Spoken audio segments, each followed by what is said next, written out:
Thank you, Mr. Vitorino. We've both covered me on if there is actually a divide, and if we accept it, though we don't like it, there is apparently a divide. But given what you said, given the chance of what you said, I would like to ask you both. You said, Mr. Vitorino, that we have to keep on the Euro project, we have to correct the flaws no matter what. Do you think that the Eurozone countries, especially the one leading, have done whatever is necessary to have made this credible, whatever is necessary to keep the Eurozone from breaking up, to keep any country from defaulting? Is this whatever necessary credible, or you think there are loopholes and doubts there? And this question is to both of you. Well, this idea of countries leaving the Eurozone, or that there would be governments particularly willing to make the Eurozone more sort of compact and kick out countries. I don't think this is at all on the agenda. There's no such idea with the Finnish government. To the contrary, I think the commitment of Germany, for example, is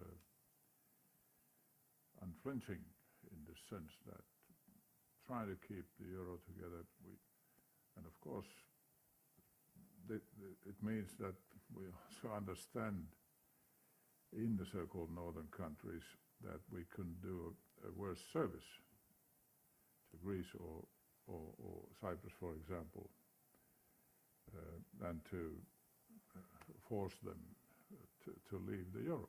That would be a catastrophe, but not only to these countries, but also to us all. So I think we are over this period, and like in also public opinion in my country has learned something. There's more understanding, and the government has been part of this. These flexibility decisions in the Eurozone. So we made progress. We can proceed. We are not yet quite over the mountain.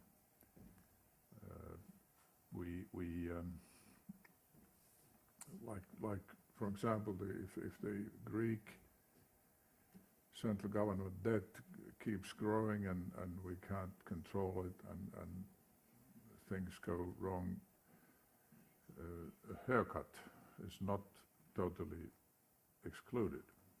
I mean, I'm not talking as a member of the Finnish government. I'm not in the government. I'm just an observer. So, but we need to stick together, and the idea of sort of a more limited group in the euro is not from this world. Well, I think that until the summer last year, there was lots of noise about the so-called Grexit. And I think that fortunately, today that noise is no longer there. And I praise the German decision to make it clear that that would not be the case. I am just in a different mood. I'm talking now about the countries that are under program, under financial assistance, where there are political forces that defend that they should leave the euro. I find them in Portugal.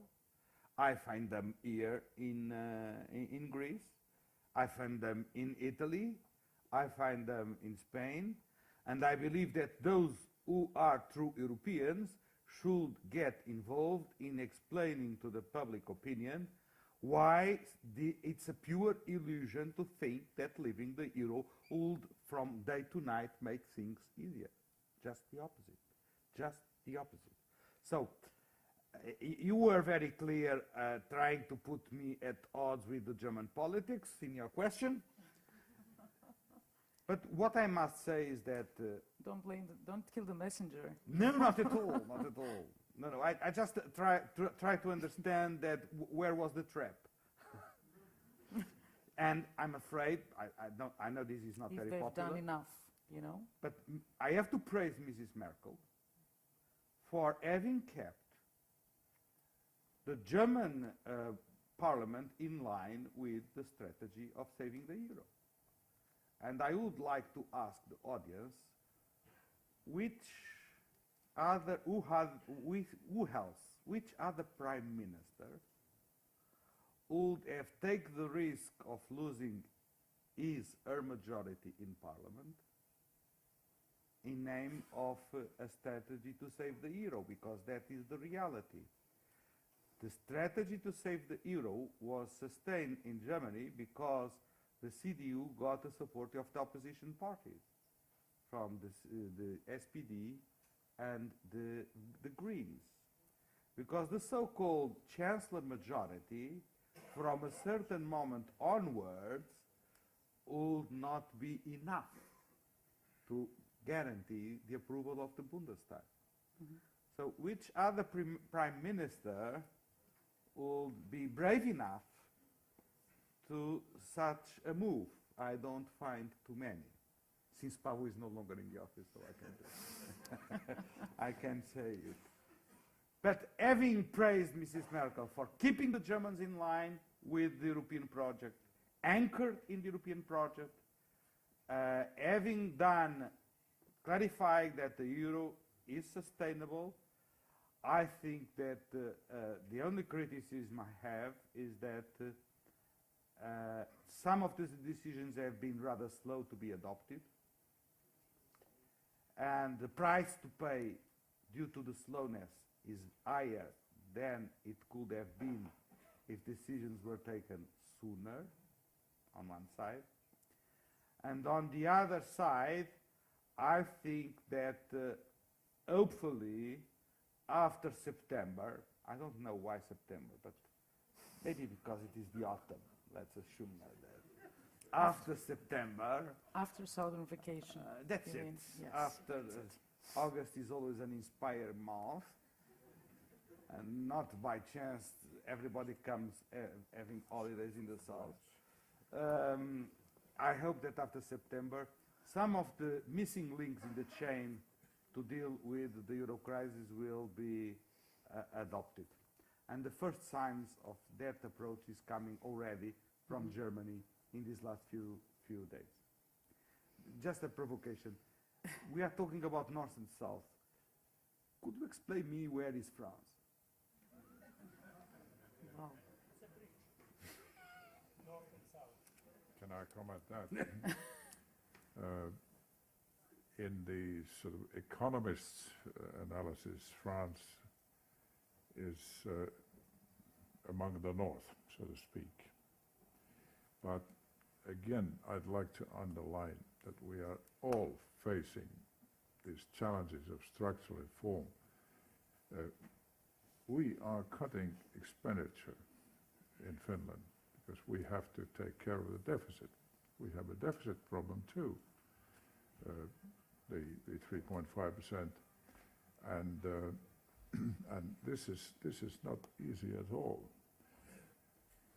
But in terms of the criteria that we usually using, France is in the so-called stronger, among the stronger states. The notion of North and South, I mean, it's really not very useful, and this is definitely not an ideological difference that we've got. It's a difference in economic structures, policies developed over the years. It is differences in geographical, climate conditions, cultural, and that means that we really need to understand each other much better. So, well, we've got also the populists who are engaged in the blame game, but fortunately there's a broad-based majority government in Finland that is not entertaining such ideas like, even when there was a Brexit idea, it wasn't at all entertained by the Finnish government. One remark I wanted to make to you, António, is that I didn't really say that the so-called southern countries did not follow the Stability Pact. It was rather that the general Eurozone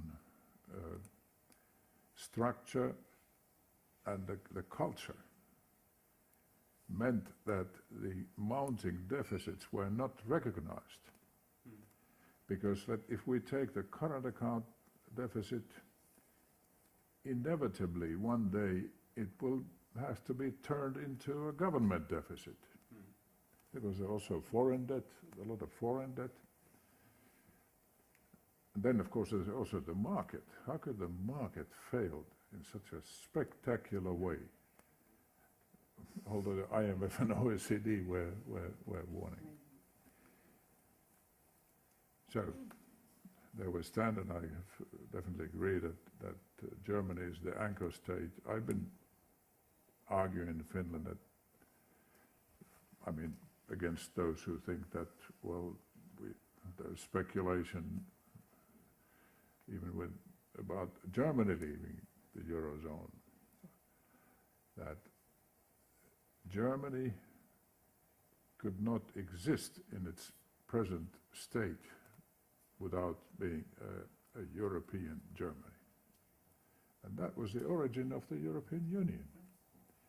And France, these two major countries, are really committed to this, to stick together, to keep the Union together, and that gives some reassurance. And there are other countries too. We are in that company. I would like to take this chance because you referred to the Finnish government, and I would like your national perspective, because you talked about Finland and a lot of things are being said about Finland and Greece. And it would be interesting to have your opinion on how much, you know, the stereotypes that were expressed for the Southerners played their role, you know, formed the public opinion and then made it too hard for the government to, you know, agree on a bailout. And if this whole thing with the collateral agreement was a bit strange, and if it was connected to that, or it is something independent that has to do with your laws or something else, if it was connected to this ambivalence about bailing out Greece and other countries. Yes, it was connected with the sort of electoral change in the electorate, the populist movement that was threatening the Social Democrats, but also because of the history that Finland was the country that paid its debt. Finland is famous for that, as the only country that paid its debt to the United States from pre-war times and so on. So there's this sort of thinking, sort of Lutheran prudency, and naturally also the fact that we were hit by the crisis, having to start cutting expenditure. But really, in the beginning of the crisis, the reaction was overly critical and in an unjust way of particularly Greece. Take Germany. The Chancellor started by criticizing, attacking Greece. And then the real action to start supporting the euro area and Greece was delayed for quite a long time. So that was the accident, and in Finland too, there was an initial sort of wave of criticism, but that is now in the past. We have settled, and even a collateral agreement is something that doesn't hurt either side, and it's not being. It's not that big a political issue anymore in my country, and in the Eurogroup, really, as I said, Finland has been part of really the effort of keeping the Eurozone together and being flexible, giving credit to progress made in Greece and other countries. So that is although we have an opposition, and unfortunately even one of the traditional parties that was in the previous government, the leading party, the centre, is throwing some of them these ideas about Greek exit. But the government is strong enough and will be strong enough to stick to this European line of policy. That's good to hear. Now this is a special question for you. We're going to the national, get back to the European, about how Portugal is experiencing the crisis and the identity crisis within the parties, the mainstream political parties, which is an issue in Greece. It's an issue in all the countries that had a program. We were talking before about the protests. You know, every other day you have a protest. That was the case in Greece. We have a small interval right now. I don't know till when. If you're worried about the rise in the extremes, given the percentages of the youth unemployment, and at the end, if you have an answer to the question, why was the South not able to form an alliance? Maybe it was good that it wasn't able, but I would like your opinion. Before going back to Portugal, let me just make a very quick reference. I agree with Paavo that he didn't say that the South did not respect the Stability and Growth Pact. My point was a little bit the respect to the Stability and Growth Pact is important. It will be important in the future. We criticized Germany and France. I know, I remember very well. Yes. The problem is that the two countries that were in line with the Stability and Growth Pact in the beginning of the crisis, in the deficit criteria and in the public debt criteria, were, guess who, Ireland and Spain. Okay, Ireland and Spain both had surplus in their budgetary execution, and both of them had the lowest public debt, which shows that no matter those criteria are important, there is more economic world beyond those criteria, especially foreign debt, especially imbalances in foreign trade balance. So my point was not to criticize the respect of the Stability and Growth Pact. It was to call upon the attention that to fulfill the architecture of the economic and monetary union, we cannot just stay at the level of the criteria of the Stability and Growth Pact. We need to address the question of incentives to structural reforms and how to fight against the imbalances in competitiveness. That's very briefly my remark. On Portugal, I would say that the Portuguese are a typical case, because have you ever listened to the Fado?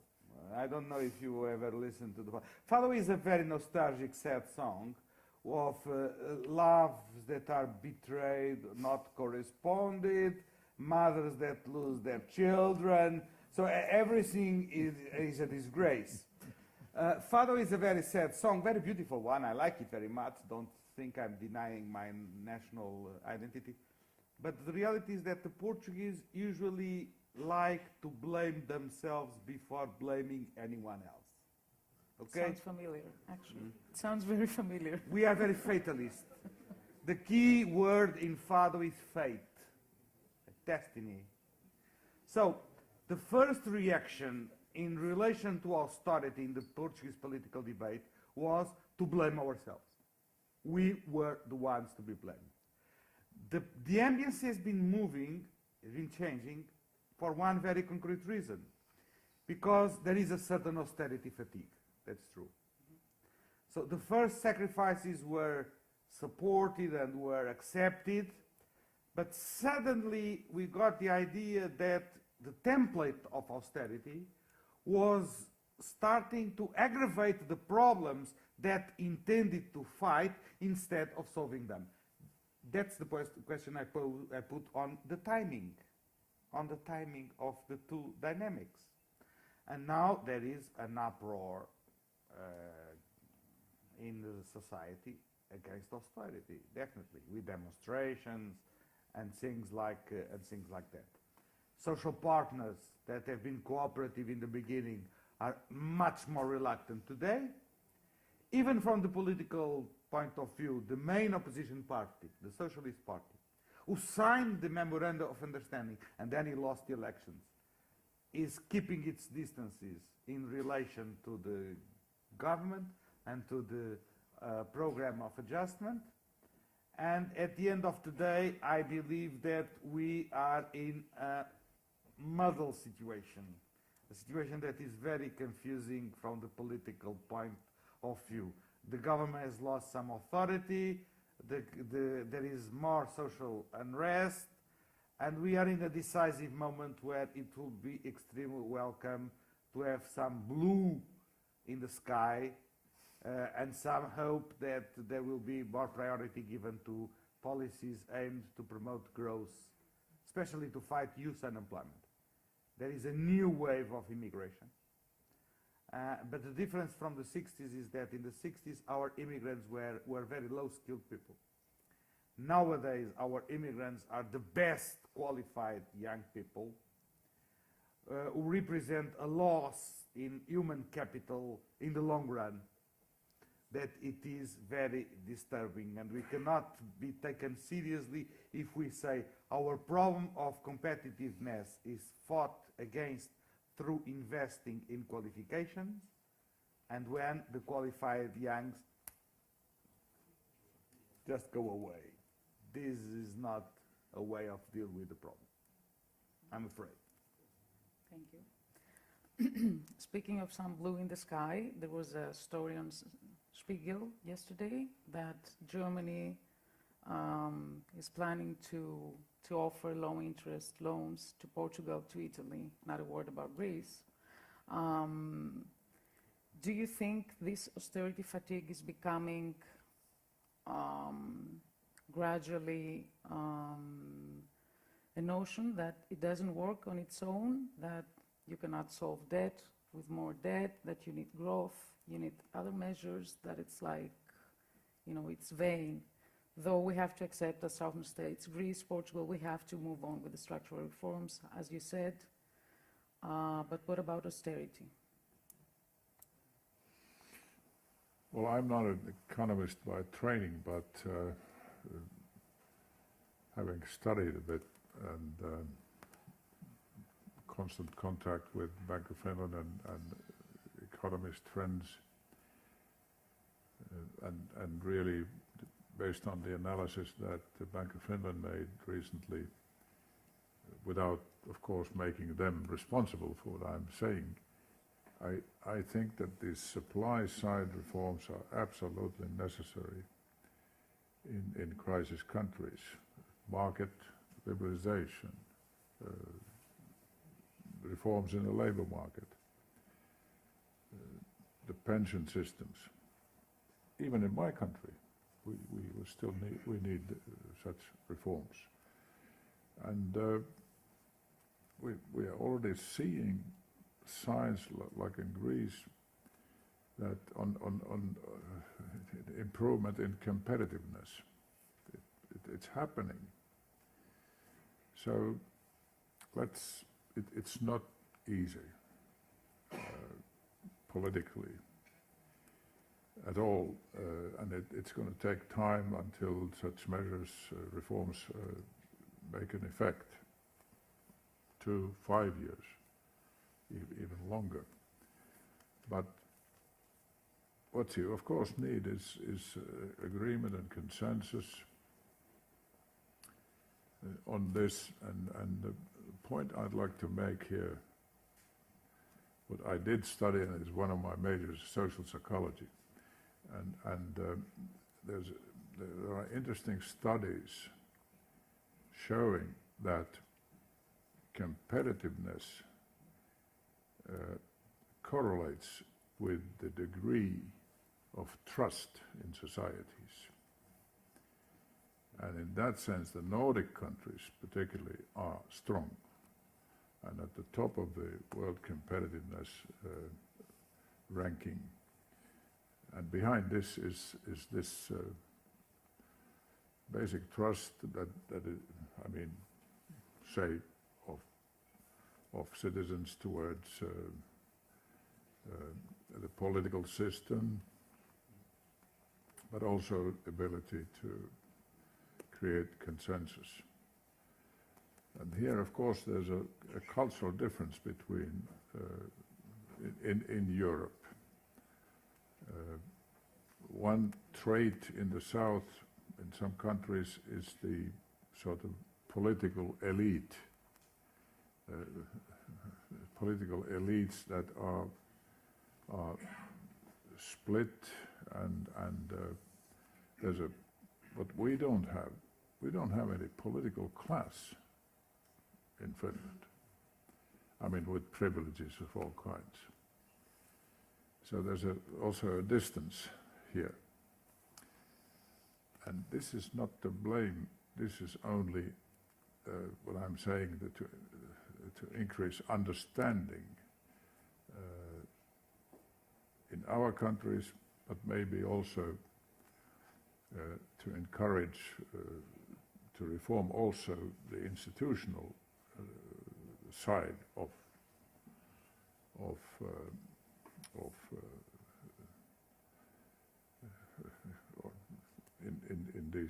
in such countries. We all are facing, of course, this problem. Finland is not a paradise in this sense either. We also have the problem of trust now, more increasing problem of people not trusting Europe or trusting the government in that sense, because we are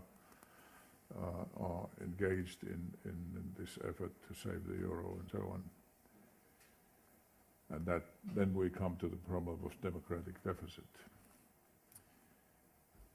So these are some points I would like to make, although of course I recognize, and I said in my introduction, that we need measures for growth, and I believe that Germany has also something in mind for Greece.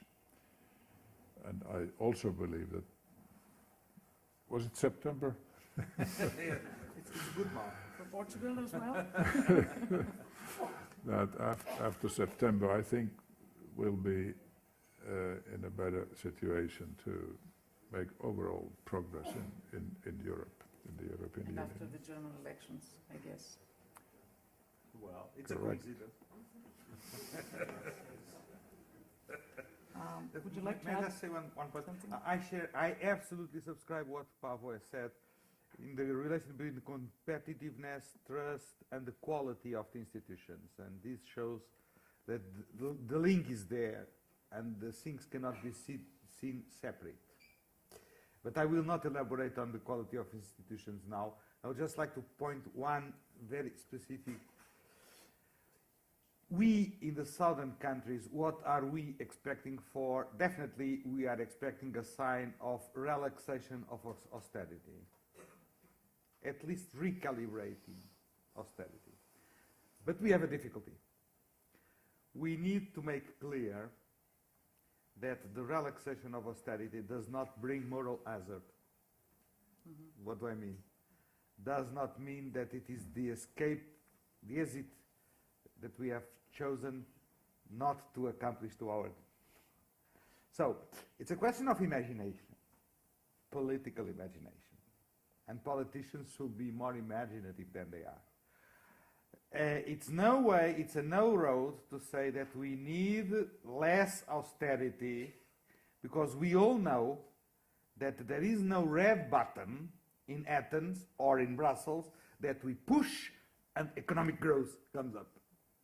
It takes time.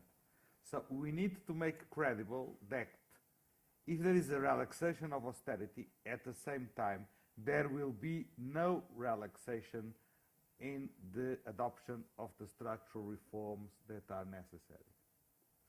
And it's this point of balance that has not yet been found. It's difficult, I know. It's a question of mutual political trust among member states. And that's why I'm happy for not being any longer a minister. But the future is yours. Thank you, Paavo. I know I can count on your vote. So, thank you both. We will open the floor to questions. Δεν έχουμε πολύ χρόνο. 10 λεπτά περίπου. Τις ερωτήσεις σας. Παρακαλώ. Και για τους δύο ή για ποιον ομιλητή? Thank you very much. For both of them. As you all know, there is a Euroscepticism in the whole Europe. In a year from now, as Anna Diamantopoulou noticed, the European citizens will vote for the Euro Parliament. Nobody in this room, of course, believes that Greece has to exit the Eurozone. But the target is to convince more and more people that the European dream is still alive.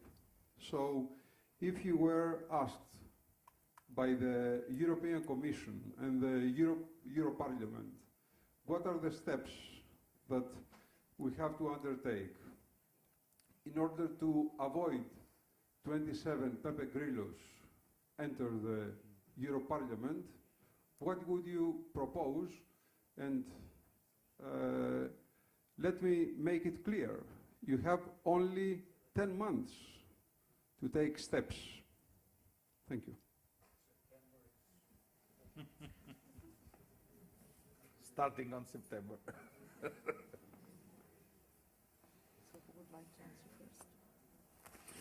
Thank you for the question. Well, we share the same challenge in Finland.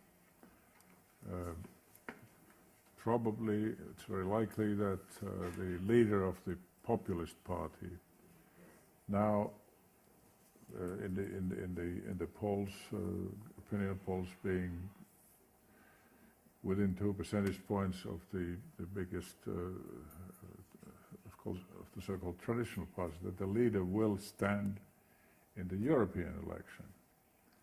And in our system, he can then, in 2 years, also stand in the national election. So he will be exploiting the European election to get stronger for the national election. So, but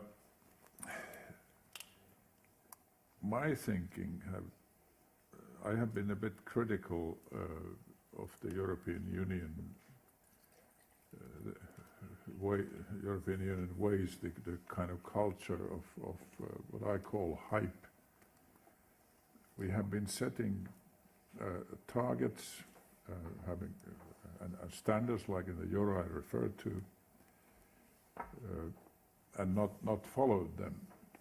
And well, the Lisbon economic program. Why wasn't there more cooperation and control so that we would meet those goals?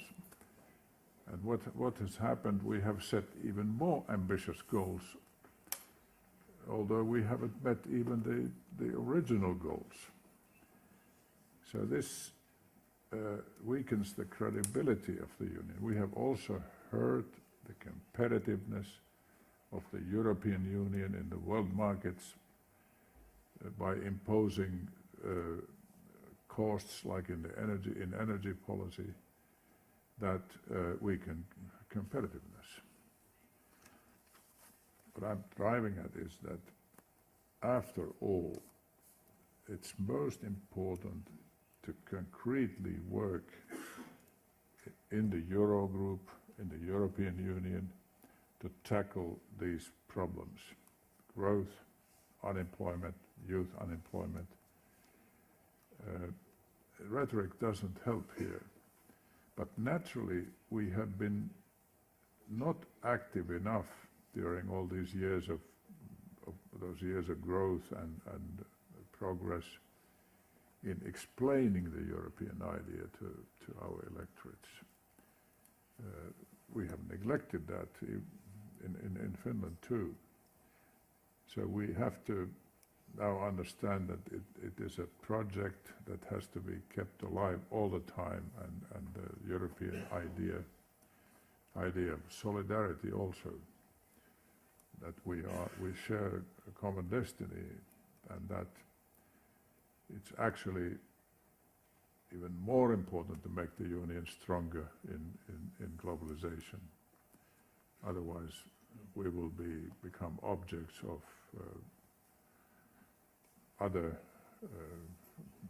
world actors.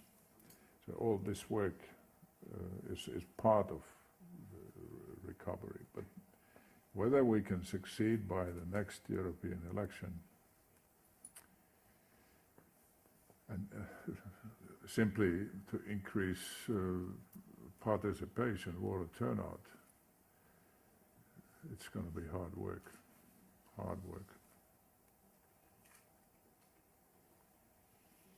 Well, it's what makes an election sexy?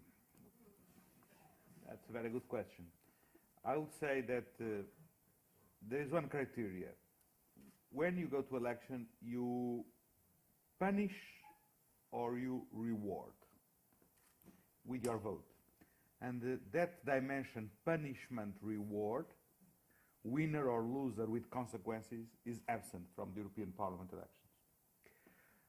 It will not change from day to night, but for instance, if the various political families in Europe present common candidates, their own candidates, to the presidency of the Commission before the vote, at least you start having a kind of contest where you have different choices. You have the president of the Commission from the EPP, you have the president of the Commission from the Socialists, you have the president of the Commission from the Liberals, you have a face, you can build a narrative about winners and losers around those faces of competitors. That's not too much, maybe, but it's a beginning of a drama in a choice, and that's missing in the European Parliament elections. The second dimension, and there I am much more optimistic. You know, usually European Parliament elections are seen as second-class elections used at national level, usually to punish the government in functions, basically on a debate on national issues. That's the reality. Well, for the first time, and I go all over Europe as president of Notre Europe and Institute Jacques Delors, for the first time, there is a European debate on European issues. For the first time, for God's sake. So, let's not blame ourselves. There is here a wonderful window of opportunity. Because things like the future of the euro, the deficits and so on, are no longer only private discussions, they are European transversal subjects that you can find in the Danish press, in the Swedish press as much as in the Maltese press or in the Spanish press. And the public opinion, for the best or for the worst, it depends, is much more aware that there are real European issues that are transversal and on which we all are extremely interdependent. So it's also for the Europeans, for the pro-Europeans, to take this window of opportunity, to take this chance, to make the best of them, and not just assume that a protest vote will prevail and the fringes that are Eurosceptic will win at the end. Because the first loser is the one who departs for a fight already lost. Thank you. Μια ερώτηση στην κυρία Κούνεβα, είναι πρώην Επίτροπος της Βουλγαρίας. Το μικρόφωνο, παρακαλώ. Good evening, everybody, and thank you very much for the nice discussion with you, the panelists. I have more than one question, if you allow me. Well, first question is faith or fate? I think that we choose fate instead of faith. And that's how we follow our destiny, a little bit really in the rhythm of Fado. I think that also that everything, even related to the market, even I know this famous quotation that it's difficult to fall in love into the internal market, which I fully share. But even about the market, we have behavior. And even in the economy, we have much more behavioristic oriented than we suspect.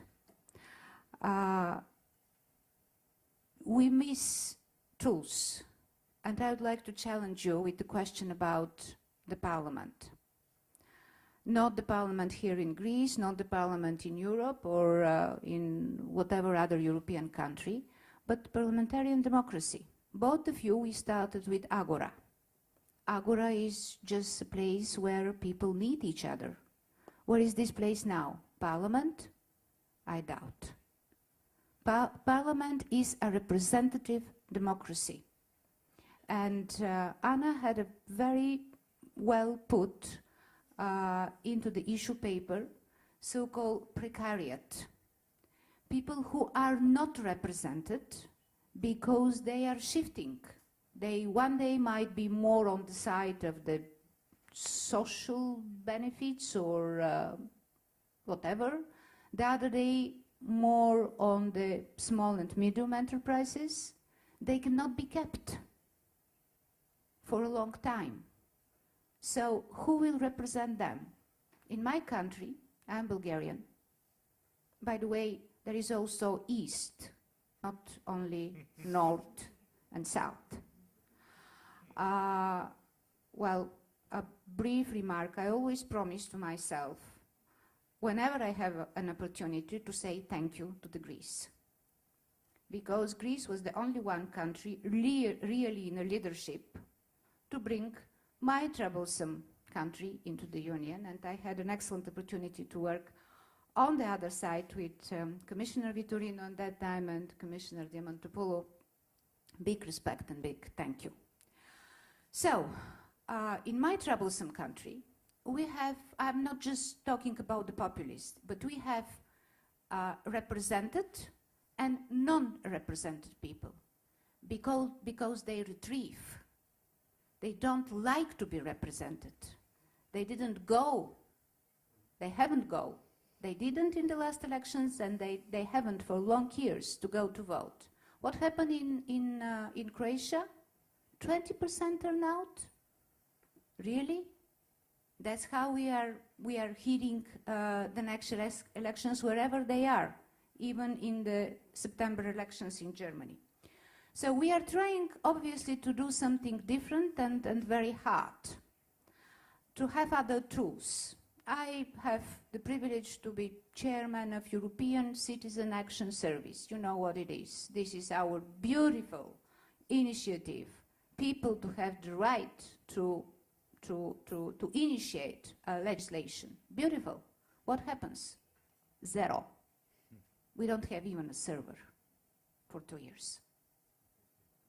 So what we are catching up, and through what kind of tools? Is it only the parliament? We just neglect? Well, in Germany, they at least strive to have a pirate party, internet-based party. How it's going to be for the future? So we are not up to the new democracy, even with these, as Anna mentioned, precariat. We are not up to the jobs with the democratic tools. And I'd like also to finish with one point about structural reforms. What we are doing right now are just patches. We will survive. The crisis, I'm a born optimist. But what about education? What about education? It is about structural issue. And Your question, if I, please. well, this is my last point. It's about education, and if we keep talking about just economy, like banks and production without education and the common European approach, I think it's not right.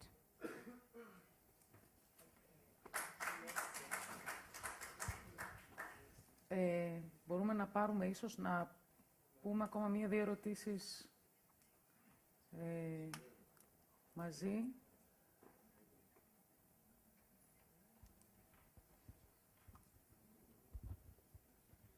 Καλησπέρα σας. Με συγχωρείτε, υπάρχει άλλη ερώτηση εκτός από τον κύριο? Άρα μάλλον θα είναι η τελευταία. Παρακαλώ. Καλώς ορίσατε στην Ελλάδα, και ο Βορράς και ο Νότος.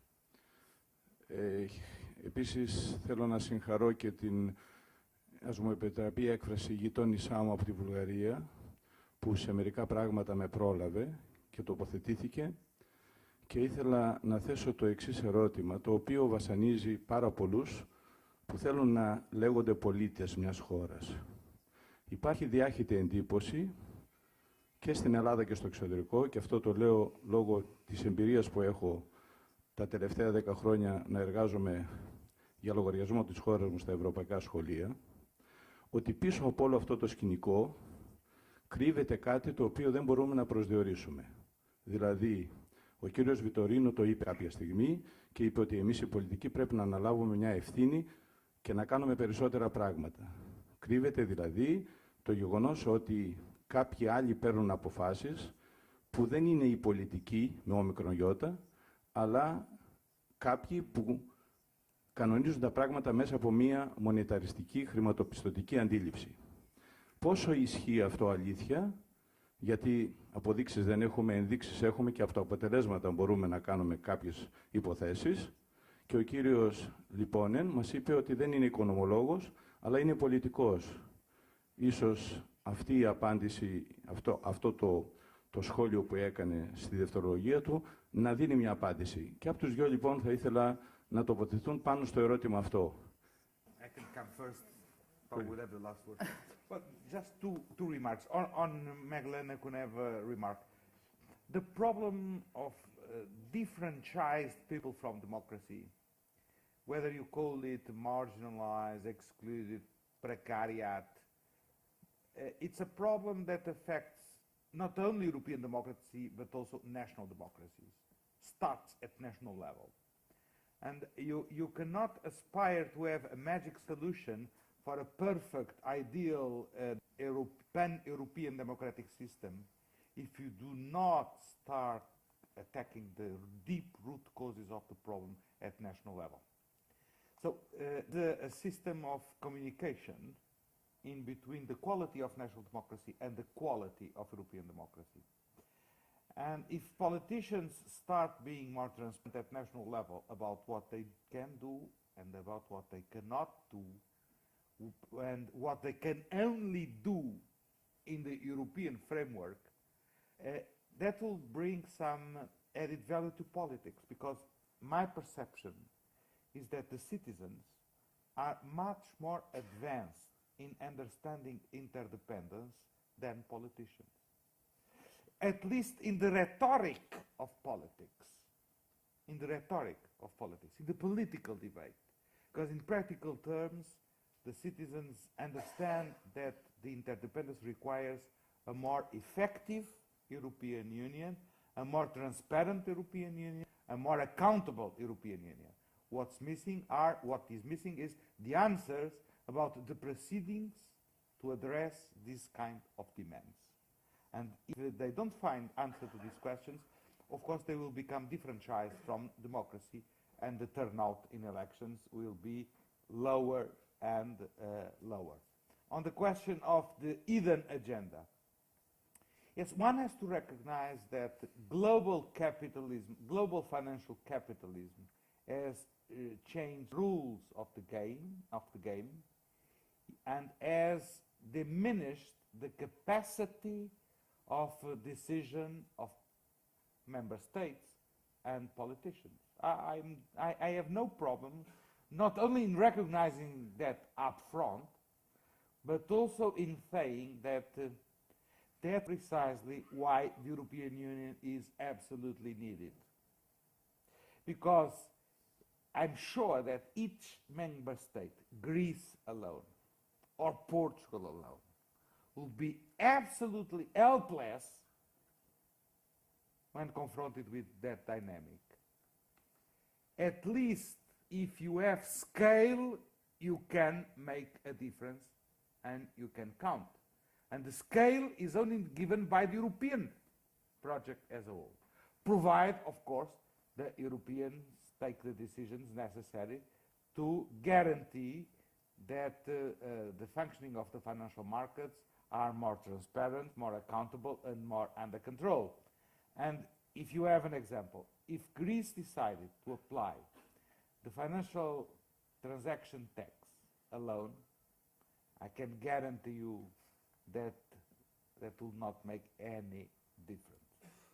If there are at least 11 EU member states, not 28, 11 EU member states that kick off, that give a first start, I can guarantee you, well, that makes lobby enterprises very rich because they are lobbying against it immediately. But at least that shows that there is a political will from the political stance to react against the control of the financial markets. And scale is essential for that, and only the European Union can bring scale to this debate.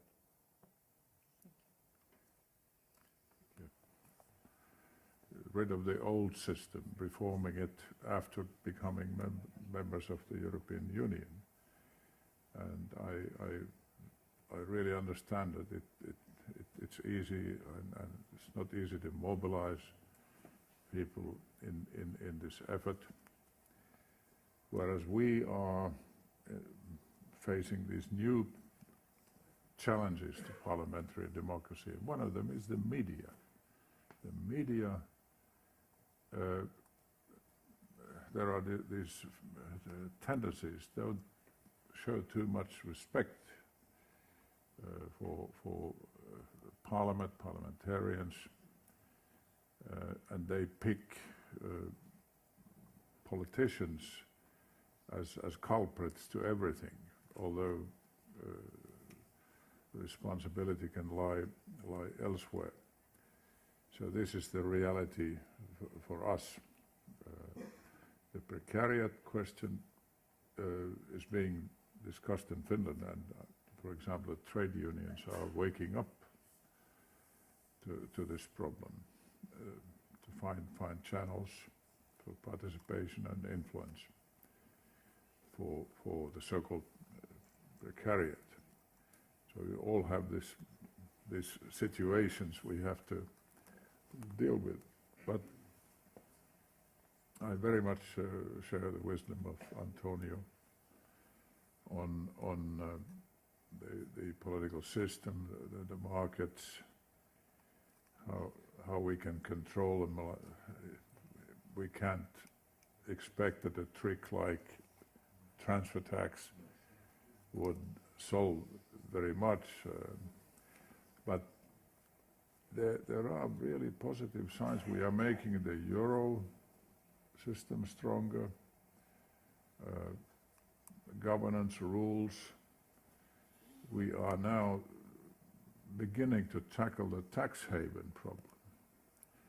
So I have actually, although I'm not an economist training, so since 40 years I've been participating in one way or other the formulation of Finnish economic policy. So I'm really surprised after sitting at summits that we can tackle finally the tax haven tax haven questions, although it hurt some of our colleagues, but it's a good sign, and things might happen. But fundamentally, after we have succeeded in strengthening the rules, we can rely on them to control the markets. We still have to understand and accept the reality that the markets are there as a control mechanism. They failed in the euro system, as I was explaining, but also the markets probably have learned. They always overreact, but what I mean is that the responsibility also here lies with the national governments and parliaments to keep things under their control. Because if you slip from a basic sort of prudence in financial policies, from the road of reform, you'll be punished by the markets.